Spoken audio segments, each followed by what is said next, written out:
Hey, how's it going? My name is jackiefishhh and welcome back to some more Arena Total War. In today's video, we're going to take a look at the new consumable items, or I guess not consumable, more like aesthetic items, which Creative Assembly and Wargaming have dropped for the winter event, which is currently going on. All you have to do to go ahead and obtain these is just to log on and play a game, I believe, and you'll get all of these unlocked, and they are pretty goddamn cool, especially as, you know, they're free. All you have to do is just log in and play during this winter event, which I believe you have until the 27th, maybe a little bit later, maybe a little bit earlier. So I'd just say, if you're seeing this, I'd jump on and grab it now. So the consumable items which you can go ahead and pick up are these really cool shields, which you can see right there. Also, we have the helmets. Then, as we go down, we have some Corking Swords. I'll go ahead and show you guys the comparison. I didn't really do that. So you have the normal swords, and then you have these ones right here. And then finally, you have some pretty cool Principai Armor, which is good because considering I am actually using that unit. So again, there's just a really cool addition, some really nice aesthetic stuff. And I think this is something we're going to be seeing from Creative Assembly in the future. Stuff like this, maybe you could buy with gold and stuff, which is something I'm personally looking forward to because, again, it's just aesthetic. There's no like game-breaking thing with this. These don't give you any extra stats or anything like that. They are just simply here, and I think they look really cool. So what we'll do is we'll jump in and we'll play a Germanicus game. I haven't really played too much Germanicus recently. I've been mainly focusing on getting my my Scipio to tier 10, which, as you can see, I have finally done, so expect a video on that. Also, quickly, just before we do jump into the Germanicus game, look how expensive my tech tree is now. This, to get this final thing, was 9,000 free XP. Just to get these starting ones, which I guess I will do now, is 3,000 and goes up to 5,000 on tier 2, and it goes all the way up to 9,000. So it ends up being like 30,000 XP just to level these up. Now, granted, it's completely worth it because these are, really are amazing stats towards the end, and I definitely recommend that you always go down your tech trees whenever you're leveling someone up because it is really good. But that's pretty crazy just how expensive it is. Now, granted, again, at the higher tiers, you also do end up earning a lot more gold or a lot more XP. I think for an average game at tier 9, I end up getting like 3,000 to 4,000 experience, whereas you can just see I played a tier 7 game just before then, and I think I was top and I only ended up getting around about 2,600. So you do normally end up getting a lot more. Yeah, you can see I'm top, not with a huge score, but that's an okay score, and I only ended up getting that. Was my first win of the day as well, so that just goes to show. And I think as well as that, actually, it's currently double XP as well, so it just goes to show you get so much more XP at the higher ranks if you do well. Now, granted, it can be harder to do well because you're getting shat on by all of these other, higher tier players. But if you can kind of get some good scores out, then you can definitely dominate the field and level up very quickly. I'm also think I'm around about 80,000 XP in to my 195,000 XP grind for tier 10. So hopefully I'll be there at some point and I can show you guys some tier 10 gameplay because I think that would be awesome. But we are going to be playing Germanicus today. Now, my Germanicus is only tier 5. I haven't really played much Germanicus, if I'm honest. I mainly do stick to playing my cavalry, and I did go on a little spree of just playing barbarian infantry, kind of staying away, because I normally play Roman, so it was kind of a nice change. But it'll be cool to go back to Germanicus and mess around with him. I guess we'll go in the center, as we are Germanicus, and we'll just try and push across the Rubicon. Now, the nice thing is about playing Germanicus is on a map like this, you can really get away with just staying in the center because you can immediately form Testudo, so if they do have missiles, they're just going to bounce off of you. Your Testudo is just going to obviously deflect all of their missile fire. And on a map like Rubicon, where the enemy can shoot you and you can shoot the enemy straight away in these central 3 places, or at least these central 2 places, yeah, a lot of the time you do need to be very careful. So let's go and just form up properly. We do have the archer advantage or the range advantage right now, so we do want to try and get up here as soon as we can to start hammering these guys. Doesn't look like they're going to achieve that, and they also have missiles on the left flank. That's really interesting. This guy is playing as a Miltiades. Oh god, yep. Quickly form that. There we go. Oh, this was a lot of damage. I guess it was in my back as well, yeah. That's probably why. Good to know. I mean, that's something I haven't really used much. Like, I don't really use Germanicus, so a lot of these, like, kind of small things about his kit, I just don't quite understand too well. So we'll just form up in the center. There's no reason to commit to anything too quickly. Yeah, but this guy's gone for, instead of Kanani, he's gone for a different general. I guess that break ranks is really useful. It just gives you such a quick, speed buff so you can get into the enemy and you kind of move in and out a lot quicker. Fear is really useful against enemy cavalry. And that infantry charge can help you to kind of dodge the enemy as well. So I think that's really a bad idea. At the moment, though, this guy's going to be getting peppered, which is unfortunate. And honestly, I guess we'll just push. I guess we'll push. Yeah, we should definitely just push. They don't really have a lot in the center by the looks of it. They have quite a lot on the flanks as well. So honestly, we should just push. And if this guy can, he should definitely try and hit them. We have cavalry coming up here to hit these archers. This is a really good moment. Yeah, we should definitely push. And also, sorry guys, I always forget to do this. This is what they look like in battle with their awesome looking upgrades.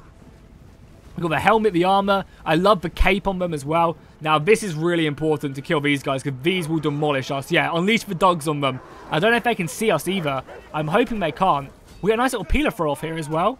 Why not get some damage on these guys before the dogs rip them apart?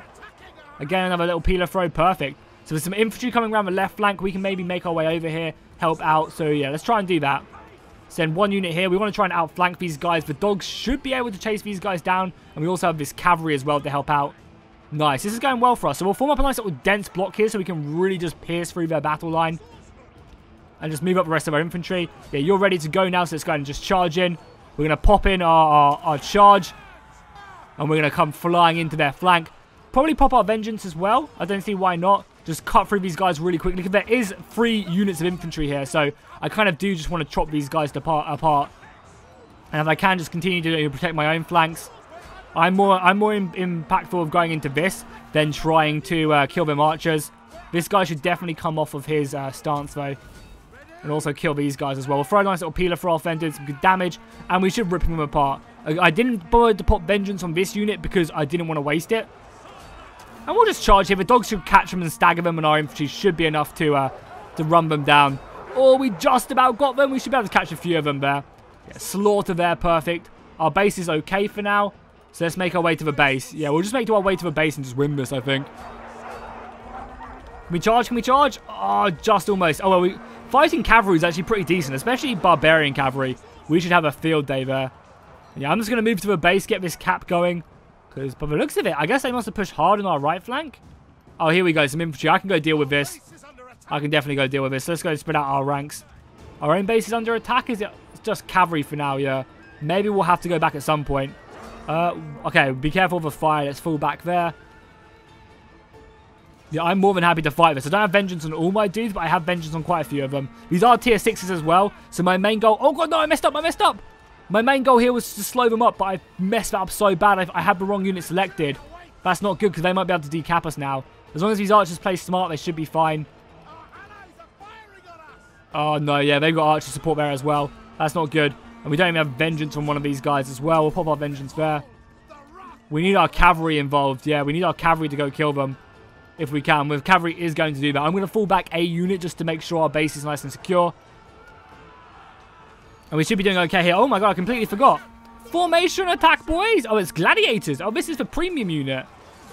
Very interesting. Well, we're going to form that up. Form combat gives us huge bonuses to melee defense, which I really enjoy. So we'll just fight these guys off. And they don't have vengeance on either. So we should be cutting these guys apart. We really, really should. Especially in our formed combat. And again, I love the look of these new shields. And that cavalry charge as well. Boy, thank you for the help. We're making our way over here, obviously, to help out. Hopefully, we can at least get a decap in. We haven't really done much point-wise. Surprisingly. But we're just going to win, which is good. Nice. GG. We didn't really do much at that battle, though. I kind of felt like we did more. I guess we just kind of went to the base, captured, held them off, and pushed on. They also changed this in the latest patch, which is nice. So now the MVP is a little bit more obtainable. As a cavalry player, I literally never got it in the previous system. Like, literally ever. And I was like, quite a lot of the time, I was winning by like 1,000 aggression, and I still would never obtain that MVP. And it was always so depressing. Just to, you know, do amazing in battle and still not get MVP. I'd always get beaten out by the pike players. Oh yeah, that's another thing they changed in this recent patch. They've gone ahead and nerfed pikes pretty decently, I think. I think they've reduced their turn speed dramatically. And I think they'll be in a good place now. Now, granted, I haven't played in the past couple of days just because I've been really busy. However, I think pikes, from reading the patch notes, pikes should be in a decent place right now. They're not going to be able to turn around like a helicopter anymore. At least they shouldn't be able to. And they should still be, you know, impenetrable from the front, like they should be. And that's going to, I think, make Greek hoplites a lot more viable as well now. Because normally, whenever you were playing, especially at the higher tiers, there was just never any point bringing hoplites unless you wanted to play something different. If you wanted to win, you'd just bring pikes, because the pikes would beat hoplites, like, obviously all the time. So there's just no point to bring them. But now with hoplites, you can actually just outmaneuver the pikes. And I think that's a pretty decent way of looking at it. And hopefully this will make the Greek infantry a lot more kind of balanced compared to everything else, and I think they are pretty decent right now. Now I think the Greek cavalry just needs to get a little bit of a small buff, maybe when pulling out of units they can kind of get an ability which makes them take a little bit less damage or something, or make them faster at, you know, turning around and getting the hell out of there. Could be a good idea. But again, like, I come up with my tier 9 Roman cavalry, and if I try and take on an Alexander in wedge formation at tier 7, so I'm 2 tiers above, I'm gonna lose like a third of my unit in that charge. So I feel like Greek charge bonuses is still really good. It's just kind of once you commit them, it's really hard to get out. So I don't know. I'll be interested to see what they do. I hope they don't overbuff Greek cavalry, because I still think it is in a decent situation when trying to kill enemy cavalry. And again, that could be the Greek cavalry role. So I don't know. Let me know what you guys think in the comments down below. But yeah, like again, I feel like they could maybe make Greek cavalry, you know, very much the anti-Roman cavalry, you know, with them ferocious charges. But again, I still think they definitely still need a buff somewhat. And they have also nerfed Scipio as well in this patch as well. They went ahead and gave him... I'll kind of wait to see what the team does, because we are tier 6s, no tier 7s. Okay, cool. I'll go second up here then. So yeah, like they actually nerfed Roman cavalry. They nerfed Scipio's O for perseverance by not by a lot, by like 5-10%, which definitely will hopefully keep him a bit more balanced. Because over perseverance definitely does do a lot of damage if you just simply leave it and just throw yourself into battle. They just will not die. But granted, it's like so easy to counter. If someone oaths the perseverances, all you have to do is just run away, disengage, and then they're going to be back, you know. Then they've wasted that skill. That skill's on a huge cooldown, so you really can just outplay it that way. And I feel like a lot of the time, people just be like, oh, oath of perseverance, well, I'm like a higher tier, so I'm going to continue fighting. And we really should just run away and then re-engage as soon as it goes, you know. Just get really patient.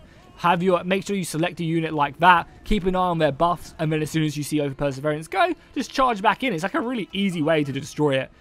So hopefully we will see that. Also, they've gone ahead, I believe, in this patch as well, and have fixed the way that replays work now. Because before they were really glitchy, which was kind of frustrating, because it means I could never really do it. But now hopefully they fixed it, so we should be able to. I'm going to leave a unit back here just to simply protect these archers. I don't want any cavalry coming around the back, so we're going to sit here and definitely go for this watchtower. Now, they're going to obviously take it right now with some of these guys. We're going to try and get a cheeky charge off early on, so hopefully we don't take too much damage. We're going a bit balls deep here, but I'm going to engage here, pop my vengeance. I know I haven't got my infantry charge, but we should be able to do okay here, and also bring these guys up. Maybe I've gone way too deep.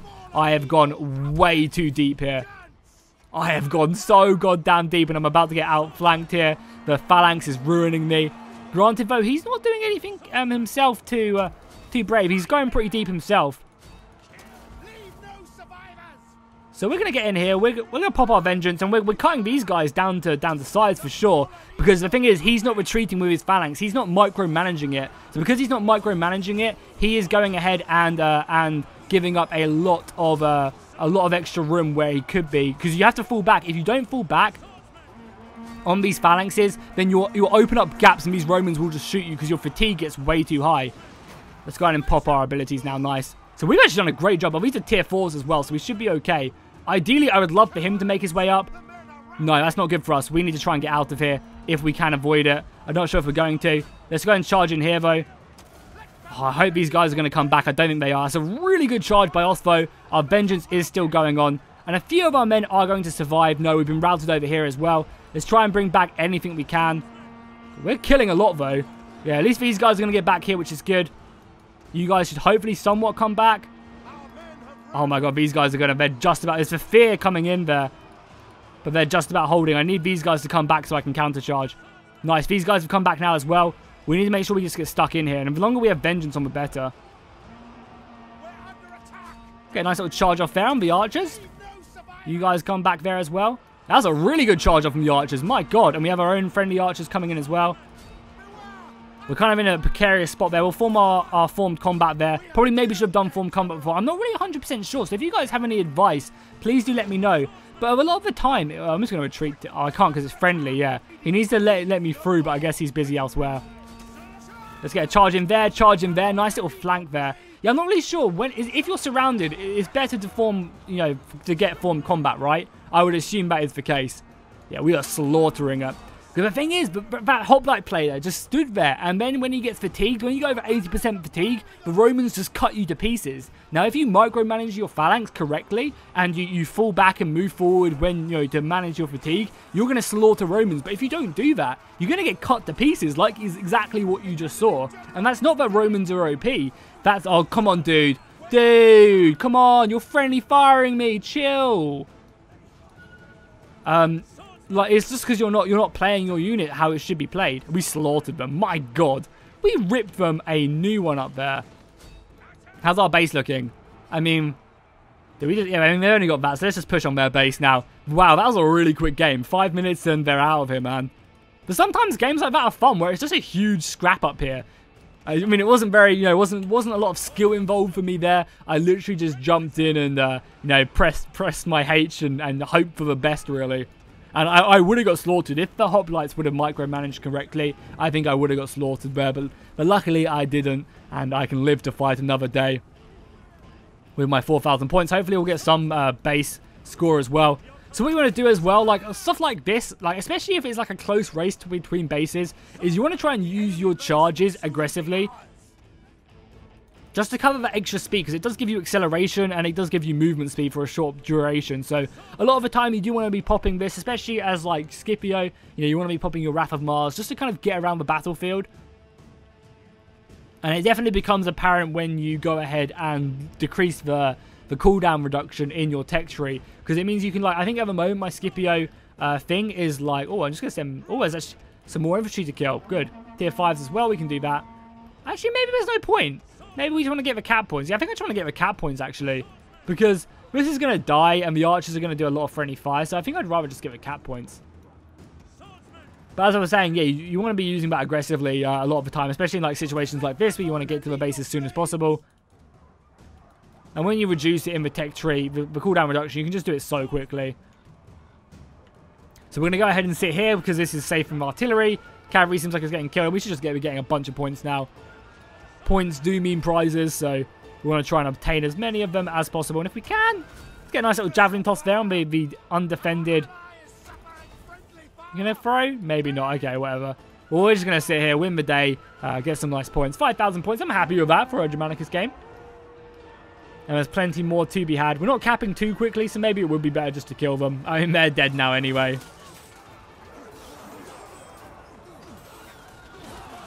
Charging in right there, routing them, and that's going to be the battle. As soon as these guys rout, they're going to be getting slaughtered, and the victory is going to be ours. You see, victories today, I'm happy. Considering the last episode I uploaded, we got 2 losses. I played pretty poorly as well, I'm not going to lie. So I'm happy that we got 2 victories on our Roman Germanicus. It'll definitely help us out with our win rate. There you go. Oh, this has got MVP with my cool shield and helmet and stuff. Looking very cool. And I'll go ahead and take a look at my my win rate and stuff in a second as well, because it's been a little while since I've filled you guys in. Nice little upgrade there on Germanicus. I think because it is double XP over this event, you can really get some good level ups. I mean, but again, look at the XP, only that much, and it's double XP, so you definitely can. This is something I do need to go ahead and convert as well, actually. Oh, that's kind of cool. They changed that recently. Anything else they changed? No.